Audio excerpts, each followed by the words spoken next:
I now want to talk about the real practical applications of the passing tones. Of course, we have already been able to see the passing tones from a theoric point of view, and their definition, of course. But now we have to understand how to use them to create some small melodies, some melodic fragments, because we've seen that our final goal is exactly this, creating some music, actual music. But to have an even more variety, we can combine passing tones with regular tones, with chord tones. And this is basically what happens when someone writes a pleasant melody. They are able to combine effectively, we could say, all the possibilities that they are given by the notes. At this time, the possibilities we have based on our knowledge up to this point are the passing tones on one side and the chord tones on the other side. Let's try to combine the two. For example, if I wanted to go from a C major chord to an F major chord, we can imagine that we are using the C as the first chord tone of the C major chord and the F as the chord tone from the F major chord. So if we wanted to combine the passing tones with the tones from the chords, from these two chords, which means the chord tones of C and F, we can do something like in this melody. So what did we actually do here? I'll play it once again with the correct rhythm.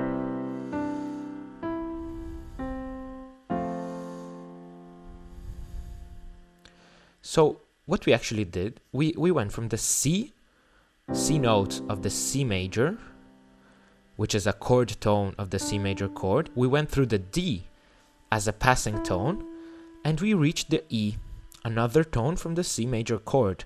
And then we skipped to the starting tone, which was the C.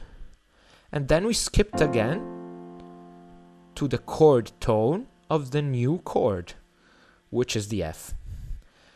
You can see that just by combining these passing and chord tones, we can already notice some greater variety in the writing of our melody.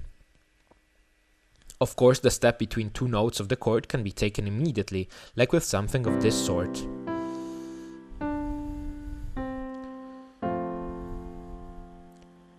So I immediately skip from the C to the E.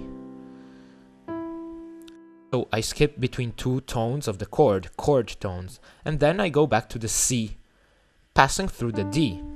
Then I skip back to the F, which is the first tone of the F chord.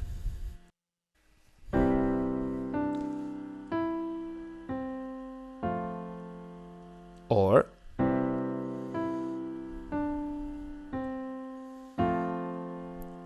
there, we can already see that by combining the passing tones and the chord tones, we can already start to have some greater variety, we could say, a greater assortment of tools to write some small melodic fragments, which can make these small melodic fragments quite more pleasant to listen to.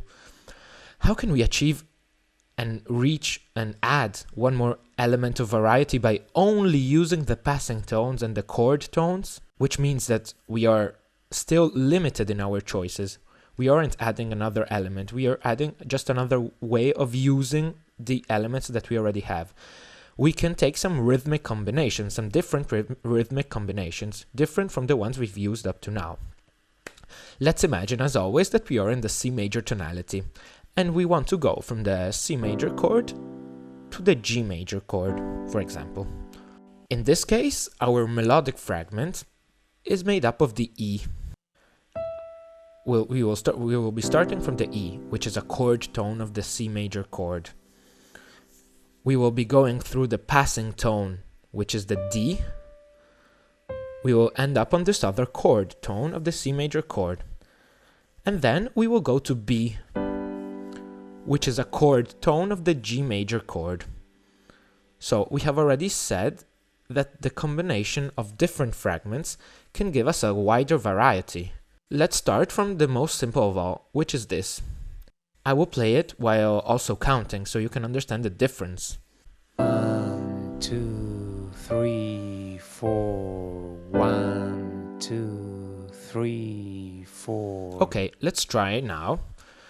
By only using these passing tones between chord tones to modify the rhythm of this melodic piece. So instead of playing this, which we just played, and I will play again right now. 1, 2, 3, 4. 1, 2. We will be playing something, for example, like this.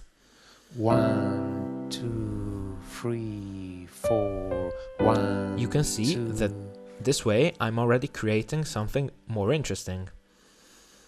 What did I do there, actually? I didn't do anything exceptional. The E was on the first beat, and on the second, on the third there was the D, and on the fourth there was the C, and the B was on the new downbeat.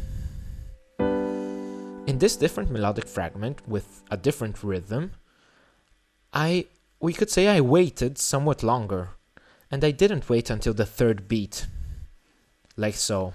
1, 2, 3, 4. 1. But I did this step straight on the fourth beat. 1, 2, 3, 4. 1. This step, I did it immediately on the fourth beat. There. You can see how this makes it something new and something different from what it was before, which makes this short melodic fragment much more interesting compared to the previous one.